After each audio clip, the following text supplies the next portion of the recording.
Bienvenidos a Frontera Geek.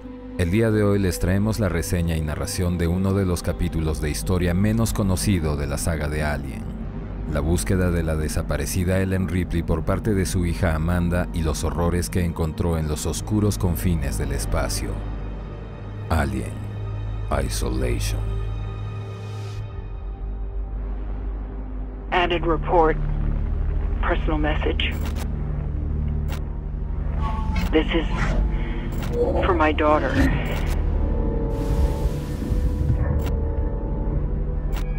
I hope you get to hear it one day.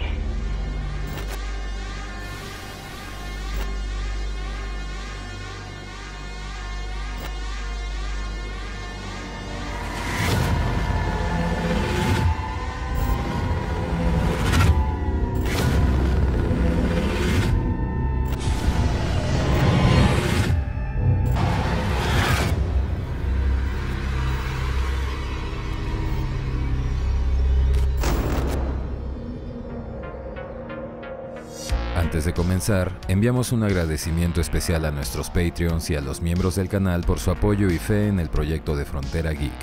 Muchas gracias, amigos.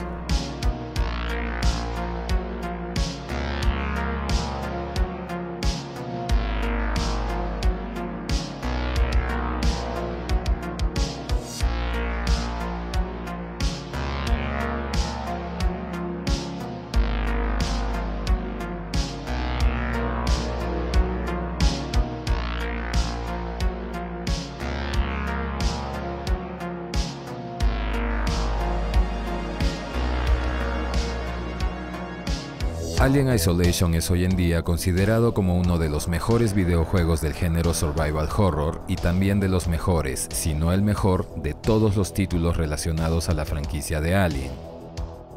Como ya mencionamos, Isolation es un videojuego de estilo supervivencia o survival horror en primera persona.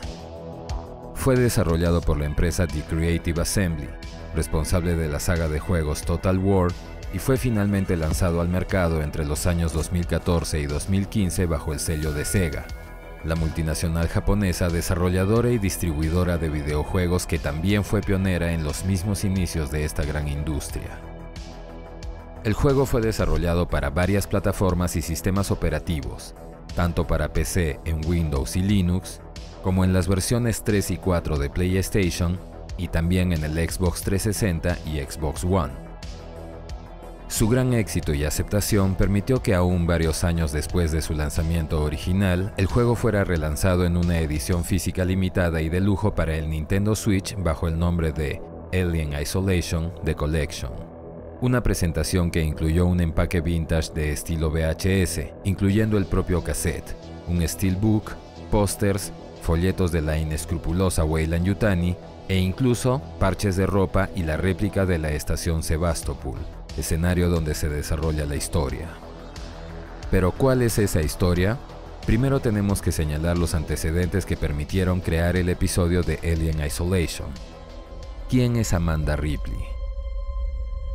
Al final de los eventos del primer film, Alien de 1979, la última sobreviviente del Nostromo, Ellen Ripley, a bordo de la pequeña nave de evacuación llamada Narciso, hace una última transmisión revelando la trágica suerte que su tripulación había sufrido y la posterior destrucción del Nostromo, añadiendo además que con algo de suerte, alguien en la red de vigilancia espacial la encontraría en algunas semanas. Su transmisión nunca detalló la razón por la que la tripulación había muerto ni por qué la nave había sido destruida, y como bien sabemos, Ripley no tuvo la suerte de ser encontrada en solo algunas semanas.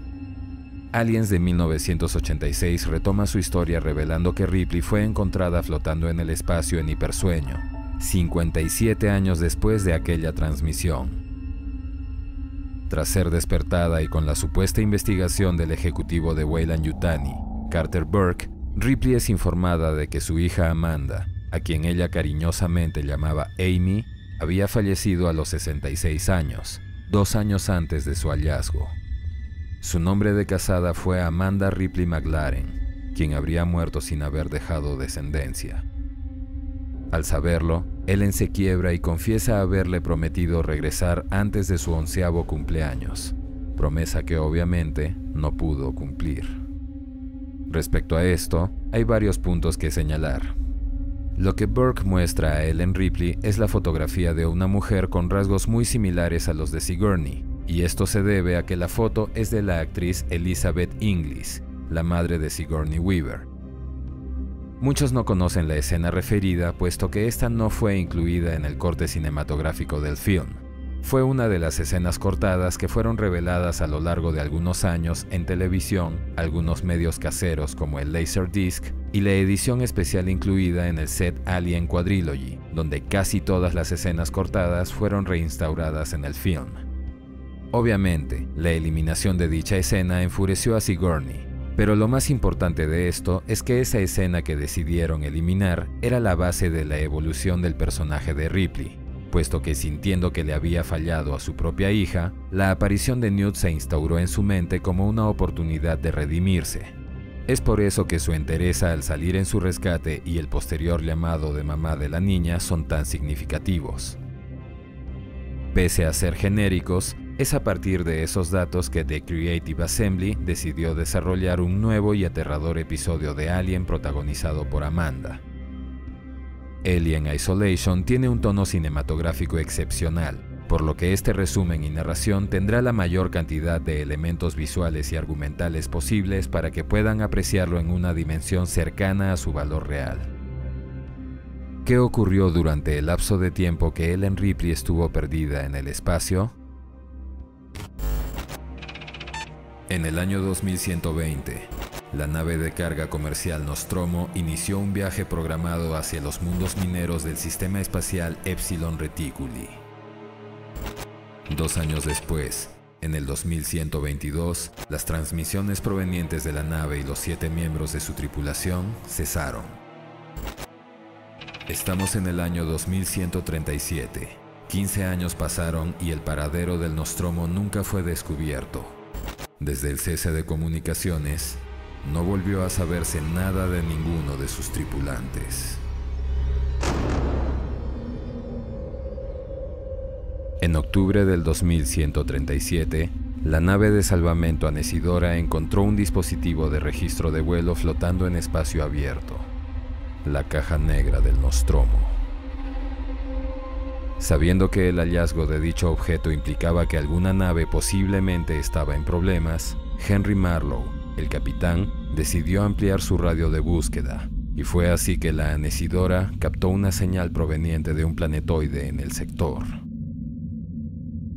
Pese a las difíciles condiciones atmosféricas, la Anesidora logró aterrizar en LV-426, pero siendo incapaces de sobrevolar la superficie, Marlowe se vio en la obligación de hacer la exploración y búsqueda del origen de la señal a pie, junto a 3 miembros de su tripulación.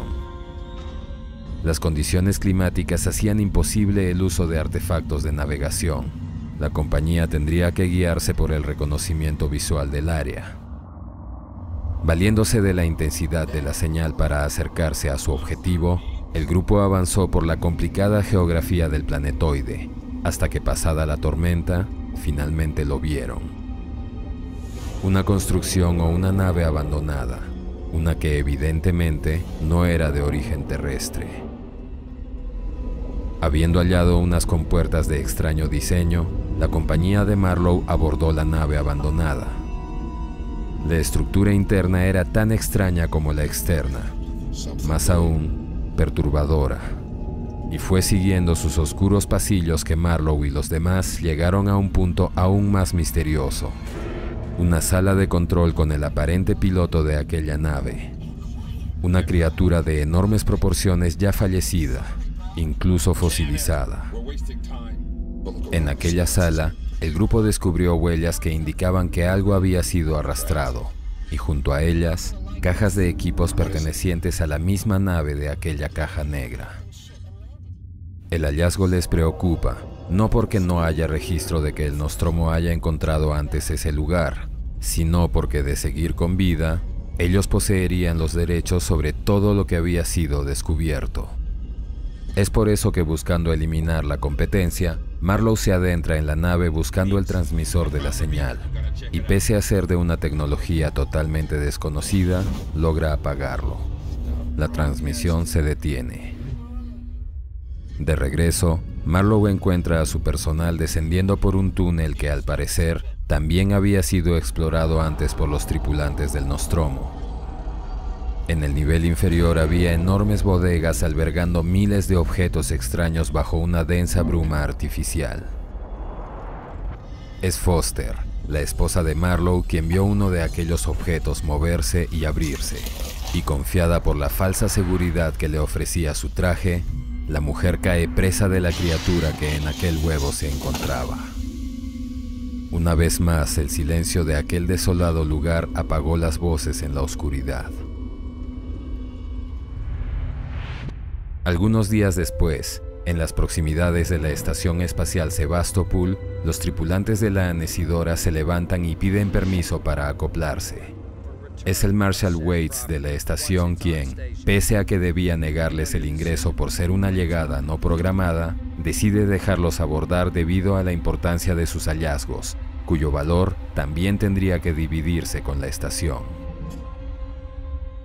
Un día después, en una lejana base lunar, una joven ingeniero de apellido Ripley es visitada por un hombre que le lleva una noticia y una propuesta. Samuels, un agente enviado por la compañía, le explica que creían haber encontrado a su madre, o al menos rastros de ella. La nave comercial Anesidora había recuperado el registro de vuelo del Nostromo en el sistema Zeta Reticuli. La unidad había sido enviada a la estación Sebastopol y su recuperación era prioritaria para la compañía. Había un transporte llamado Torrens asignado hacia la estación en 2 días. A bordo irían el mismo Samuels, otro ejecutivo de la corporación y Amanda, si es que ésta aceptaba ir al lugar. Samuels había leído el caso de la desaparición del Nostromo y su tripulación. Sabía por qué Amanda estaba trabajando en el mismo sector espacial donde la nave desapareció. Amanda seguía buscando. Samuels estaba autorizado para darle un lugar en el viaje si ella lo deseaba. Quizás ahí la joven finalmente podría tener un cierre. Un tiempo después, tras el largo viaje en hipersueño, la ejecutiva de Weyland-Yutani, Nina Taylor, a bordo del Torrens, intenta ponerse en contacto con la estación. Sabían que sus mensajes habían sido recibidos, pero no habían obtenido ninguna respuesta. Pese a eso, Nina insiste en enviar mensajes de prioridad 1 al Marshal Waits refiriendo la importancia del registro de vuelo del Nostromo para la compañía, mensajes que tampoco tenían respuesta alguna.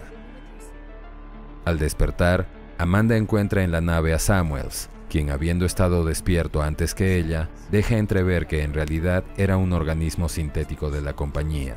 Pero mientras él se documentaba sobre la desaparición del Nostromo para llevar a cabo su propia investigación, Nina se muestra enfocada en los intereses de la compañía, buscando cerrar el caso del Nostromo de manera definitiva y usar eso en su favor para ascender de rango en la corporación.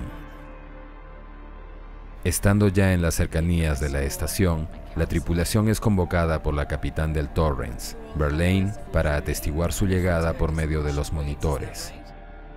Lo preocupante, además de la ausencia de respuesta por parte de la estación, era que ésta exhibía señales de daño externo, precisamente en el puerto de anclaje, imposibilitando el acople del Torrens y su capacidad de abordar.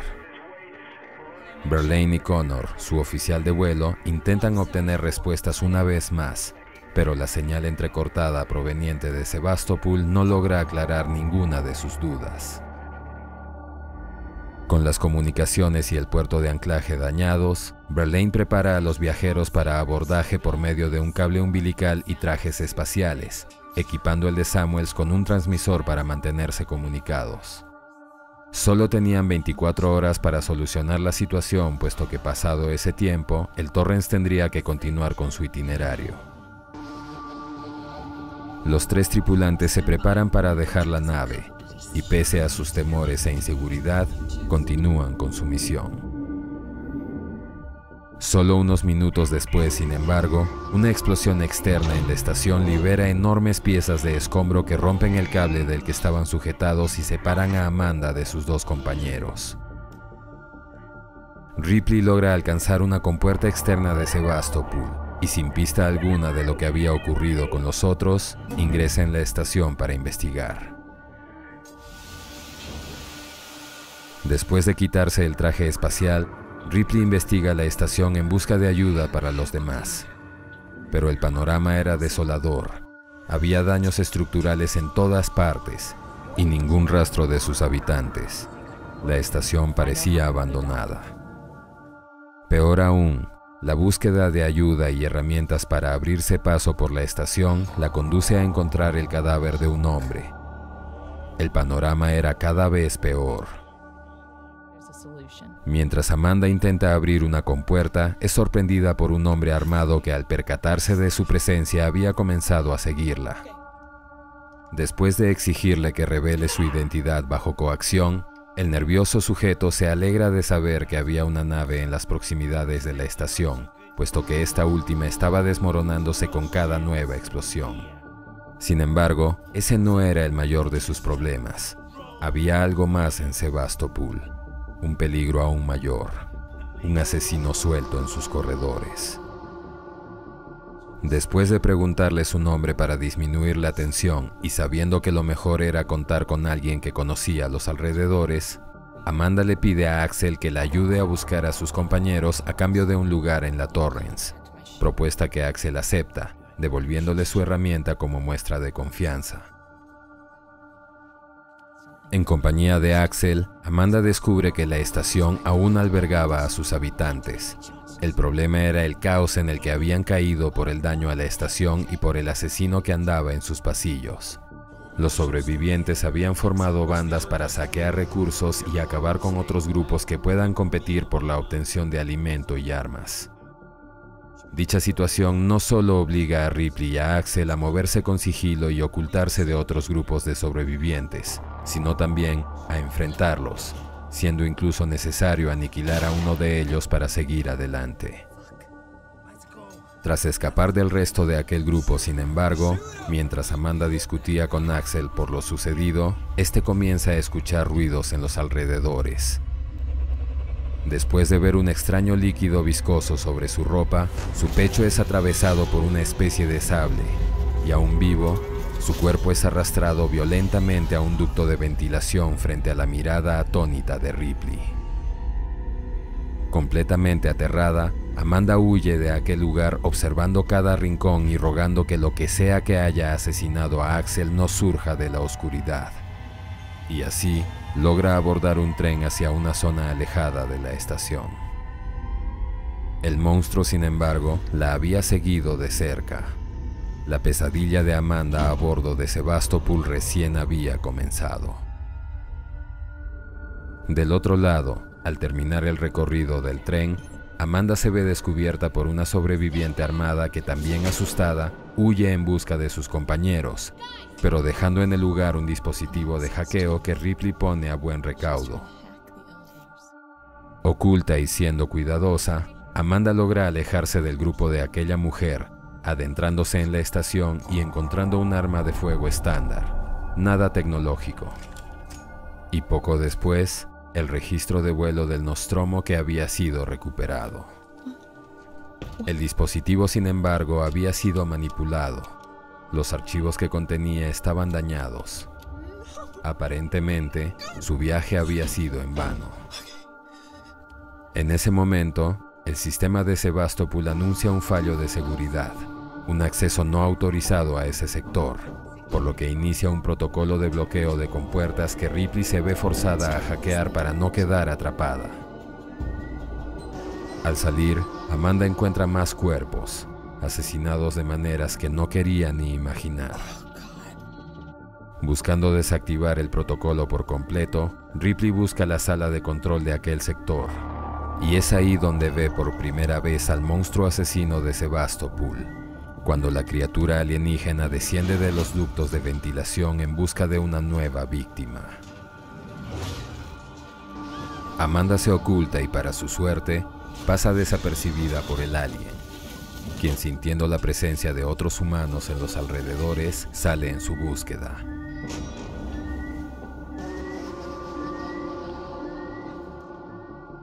Aterrada, Amanda intenta alejarse del monstruo regresando por el mismo camino, llegando a la zona en la que evadió al grupo armado y donde atestigua cómo este, pese a su armamento, es masacrado por la criatura con gran facilidad. Terminada la matanza, el alien se desplaza a otro ducto de ventilación para buscar nuevas víctimas. Buscando contactar al Torrens y a su capitán, Verlaine, Amanda se dirige al área de comunicaciones de la estación, cuyas funciones estaban regidas por Apollo, el sistema operativo de la corporación Seegson, la dueña de Sebastopol, lugar en el que muchos de los sistemas aún eran funcionales gracias a la presencia de los Joes, los androides de la corporación, sintéticos carentes de simuladores de emociones y de la apariencia humana que su competidora, Weyland-Yutani, sí aplicaba en sus propios modelos. La presencia de dichos androides, sin embargo, entorpece aún más la cruzada de Amanda, puesto que eran incapaces de alterar sus protocolos de funcionamiento pese a la situación que la estación estaba enfrentando.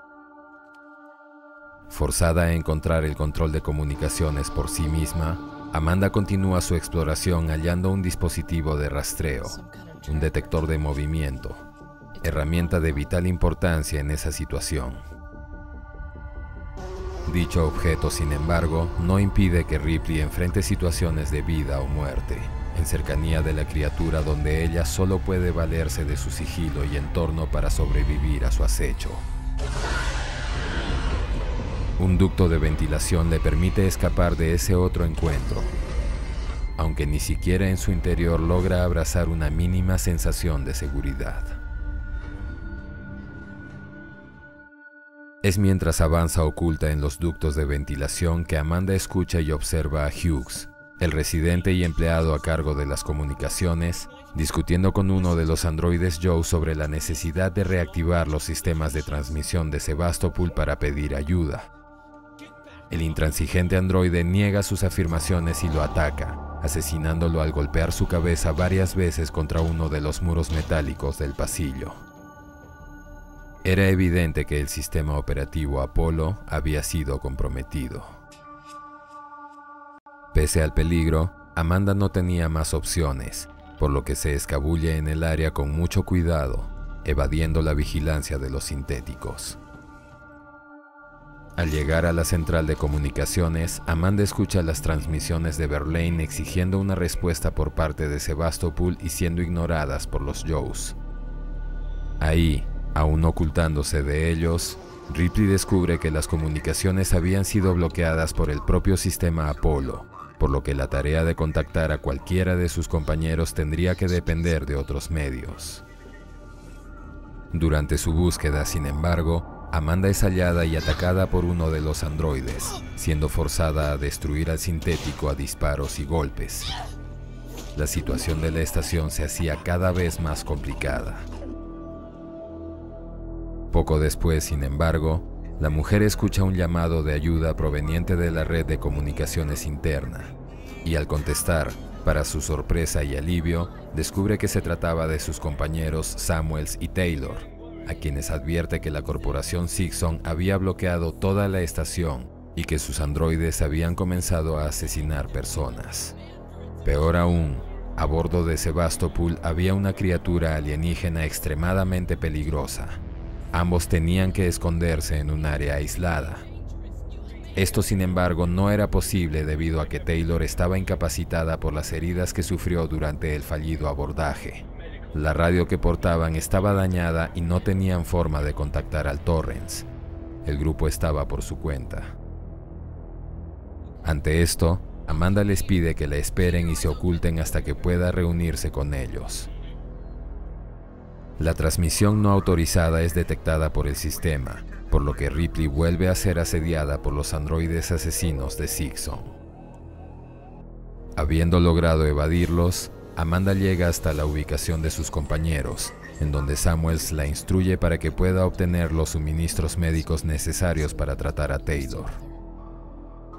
Una nueva violación de seguridad en el área provoca que Apollo establezca otro bloqueo, dificultando aún más la misión de Amanda, teniendo no solo que preocuparse por el alien que había desatado las alarmas, sino también por los sintéticos de Zixon.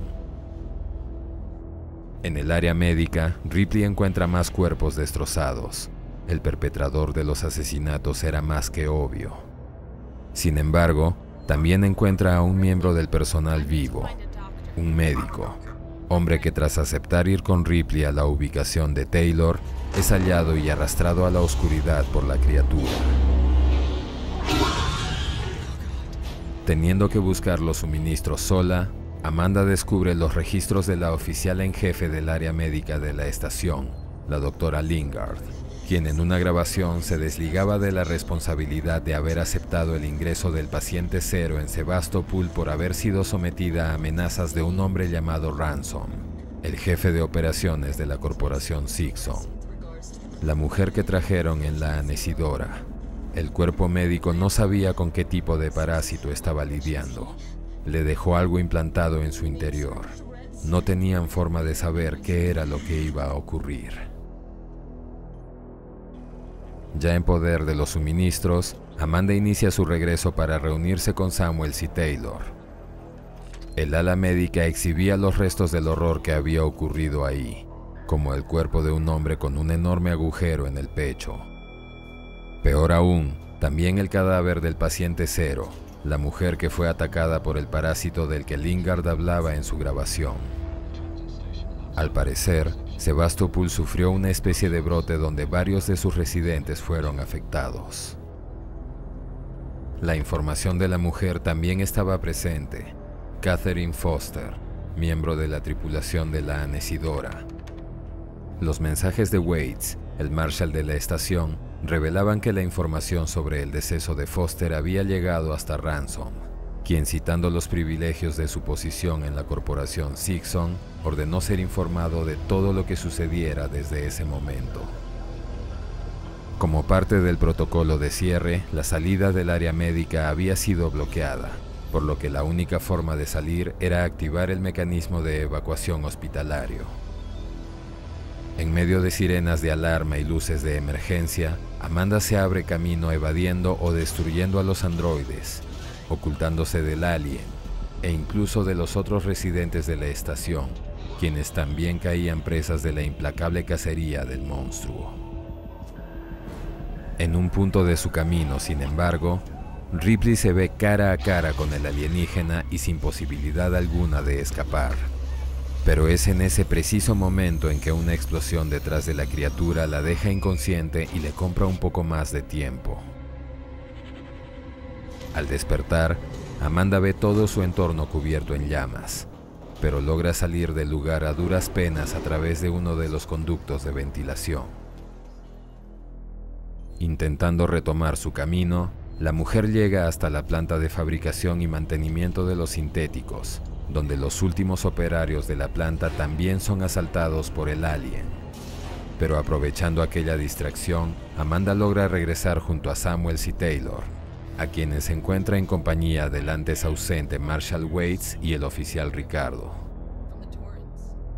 Mientras Samuels atiende a Taylor, Waits revela a Ripley que lo único que quedaba de las fuerzas de seguridad eran ellos dos. No sabía qué era esa criatura, pero había sido traída a bordo por Marlowe, el capitán de la anecidora, la misma nave que halló la caja negra del Nostromo. Pese a los implementos, la condición de Taylor requería equipo especializado, y siendo imposible llevarla al ala médica, Ripley vuelve a separarse para reactivar los rieles de tránsito que les permitan transportarla a las instalaciones médicas exclusivas de la oficina del Marshal. En la sala de control, descubre que el sistema había sido desactivado manualmente. Tras ser atacada por otro sintético y destruirlo gracias a un dispositivo eléctrico, Amanda logra volver a poner el sistema en línea. Buscando evitar pérdidas de tiempo que puedan perjudicar el estado de Taylor, Ripley se comunica con Waits y les pide que se adelanten. Ella los alcanzaría después en el siguiente vagón. Es así que, aprovechando el pequeño tiempo disponible, Amanda usa sus conocimientos de ingeniería para elaborar algunas herramientas y armas que le permitan seguir avanzando en la estación. desde un soldador portátil hasta algunos explosivos disuasivos. Con esas nuevas herramientas, Ripley continúa su camino, superando anteriores trabas como paneles o ductos de ventilación sellados gracias a su nuevo soldador. Y es así que alcanza otro vagón de transporte para poder reunirse con los demás.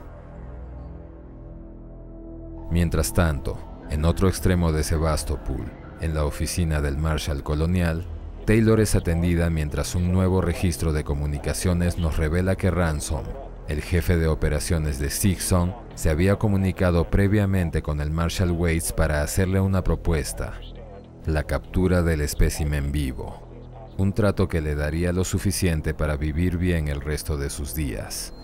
Información que Waits, evidentemente, no había compartido con los demás del grupo. Ya en la oficina del Marshal, Amanda los encuentra acompañados de un número mayor de personas. Taylor ya había sido atendida y estaba en proceso de recuperación. Y mientras tanto, Waits le revela que tenía arrestado a Marlowe, el hombre que trajo a bordo al alien y que también encontró la caja negra. Su nave, la Anesidora, estaba anclada en un puerto estacionario alrededor del planeta y Marlowe se negaba a darles los códigos para poder traerla remotamente, razón por la que Waits le sugiere a Ripley que hable con él. Quizás ella podía tener más suerte en convencerlo de cooperar. Frente a Marlowe, Ripley se presenta como parte de la comisión de la compañía, y aunque dicha presentación no genera empatía alguna, es al revelar que su madre estaba a bordo del Nostromo 15 años atrás, cuando la nave desapareció, que Marlowe cambia un poco su actitud, señalando que solo habían encontrado la caja negra, pero no habían encontrado ningún vestigio de la nave. Ripley, sin embargo, refiriéndose al alienígena, señala que sí habían encontrado algo.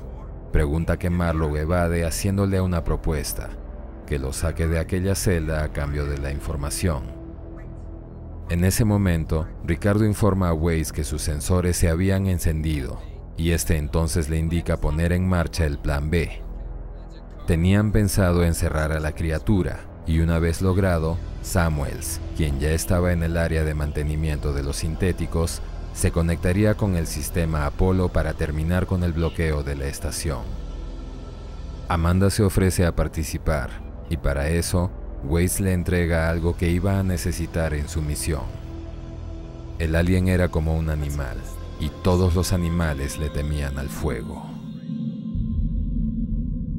Fin de la parte 1. Como les dijimos en un principio, Alien Isolation es un videojuego tan bien trabajado y con una historia tan detallada que resumirlo no es una tarea que pueda hacerse en pocos minutos y hacerle justicia al mismo tiempo. El juego se desarrolla en base a una serie de eventos sucesivos que, además de ser congruentes entre sí, también son lógicos, y sumado a eso, los increíbles y detallados diseños del juego, basados en los de Alien de 1979, hacen que sea imperativo incluir mayor contenido para darles a ustedes lo mínimo necesario para que puedan evaluar la indiscutible calidad del producto como un todo. Pero si bien esta primera parte es interesante de por sí, será en la segunda donde habrán muchas más revelaciones y encuentros más aterradores. Atentos al canal para la parte 2. Recuerden que si son fans de la saga de Alien, Predator y el épico crossover entre las dos letales especies, la mejor información de nuestras sagas favoritas se encuentra en nuestras listas de reproducción. Esperamos que esta reseña y narración les haya gustado.